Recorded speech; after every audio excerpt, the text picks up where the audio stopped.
On the night of March 27, 1999, a stealth aircraft that the world believed untouchable fell from the sky.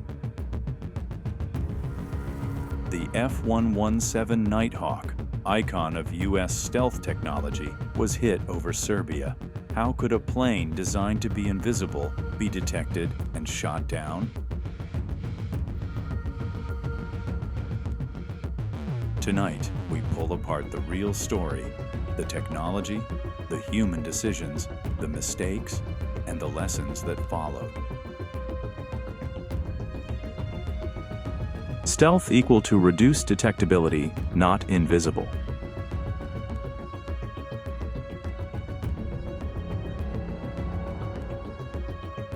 First, a quick primer. The F-117 wasn't designed for dogfights. It was built as a stealth strike aircraft optimized to avoid detection. Its faceted shape, radar-absorbent materials, internal weapons bays, and design philosophy minimized radar returns, especially against high-frequency search radars of the Cold War era. But stealth is not invisibility. It's reduced detectability, and it comes with trade-offs.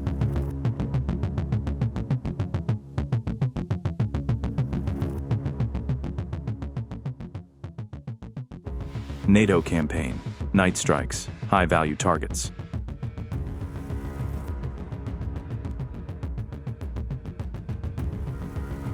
During the 1999 NATO air campaign over Kosovo, F-111s flew high-value night strike missions.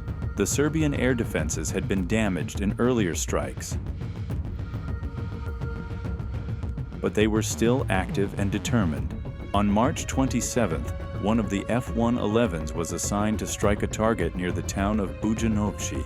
The loss shocked the world and raised immediate questions about stealth's practical limits.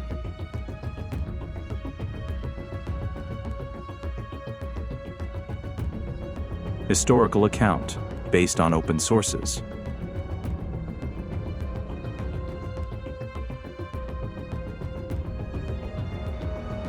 Public investigations and later interviews with Serbian air defense personnel, as well as NATO debriefs, outline a sequence.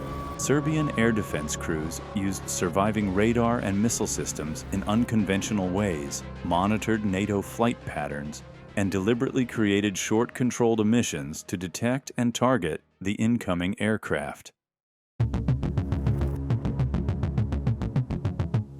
An S-125, NATO name SA-3, surface-to-air missile battery is widely reported to have launched the missile that struck the F-117 that night.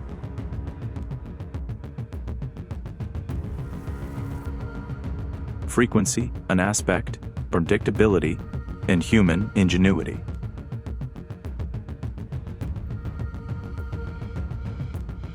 Why did this single event feel like a paradox?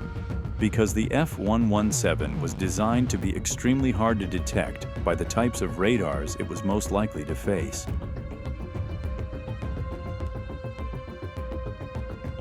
However, a few technical and operational realities mattered. Stealth effectiveness varies with radar frequency bands and aspect angle. Some radar systems, notably older, lower-frequency radars, can produce returns stealth designs were not optimized to defeat. Detectability increases if the aircraft maneuvers in predictable ways or follows routinized flight paths.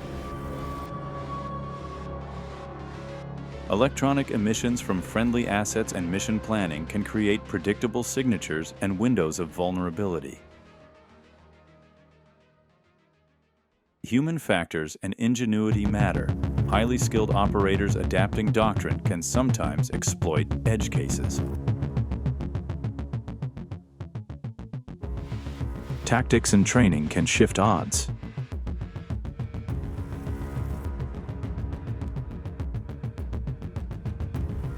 Multiple post-war interviews and declassed summaries point to one theme. Tactics and human judgment mattered as much as equipment. Serbian crews used altered deployment, brief radar activations, and careful timing to minimize exposure while increasing the chance of creating a detectable return. They also studied NATO patterns and executed when probability favored them.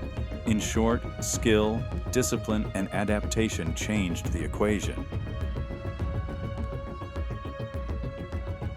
Stealth equal to multi-domain challenge.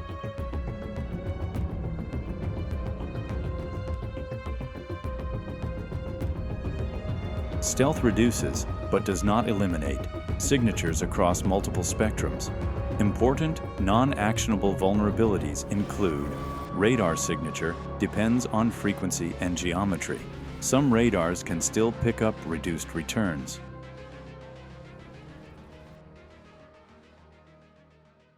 Infrared/thermal signatures at high speed and during engine operation can be tracked by specialized sensors. Visual spotting and electro-optical tracking remain possible at close range, especially under favorable lighting or surprise conditions. Emissions discipline. Any friendly or mission-related emission, radios, data links, support aircraft, can create traces that adversaries exploit.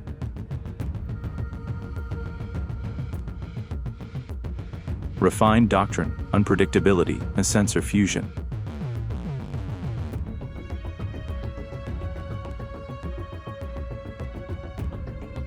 After the loss, NATO and the US studied what happened. The lessons were not about abandoning stealth. They were about refining doctrine. Increase unpredictability in routing and timing. Improve mission planning and intelligence to avoid known threat profiles. Enhance sensor fusion, so supporting assets can reduce exposure. Adjust maintenance and operational protocols to reduce signatures where possible. Stealth isn't broken, it's complex.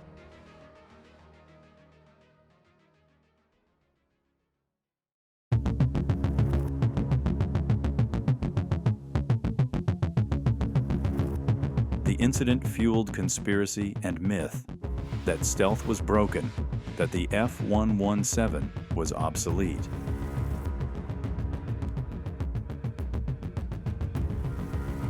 The reality, stealth remained a revolutionary capability, and the F-117 continued to operate effectively after the incident in other theaters. But the episode did underscore a truth. No technology is a silver bullet. Doctrine, redundancy, and continual adaptation are essential. It's also important to separate rumor from fact. Some early sensational claims overstated enemy capabilities. Open research shows a mix of skillful adaptation, predictable patterns, and some operational errors that together allowed the rare success. Integration rather than single tech.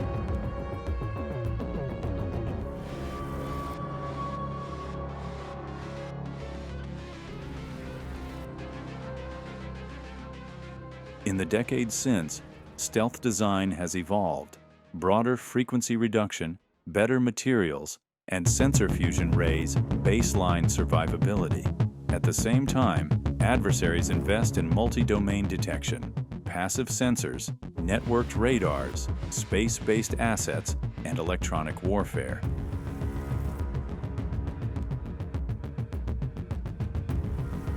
Today's approach is integrated. Stealth assets operate with denial, deception, and force protection, not alone.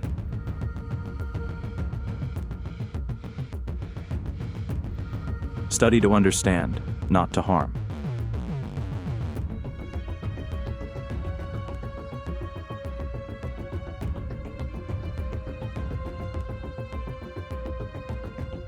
As we analyze how a stealth jet was downed, it's worth remembering the human cost on all sides: pilots, crews, and civilians affected by conflicts.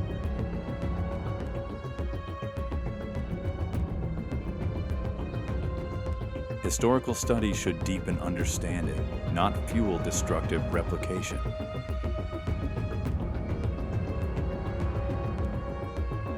Our goal is to explain, learn, and build safer doctrine and technology.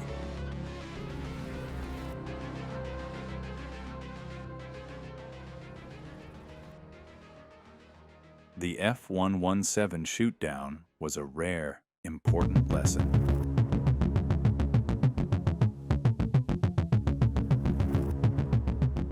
A reminder that technology, tactics, and human ingenuity interact in unpredictable ways. Stealth remains a game changer.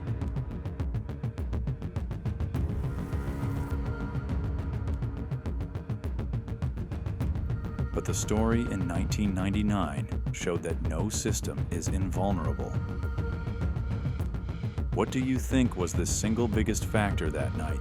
Tactics, technology, or luck? Tell us below.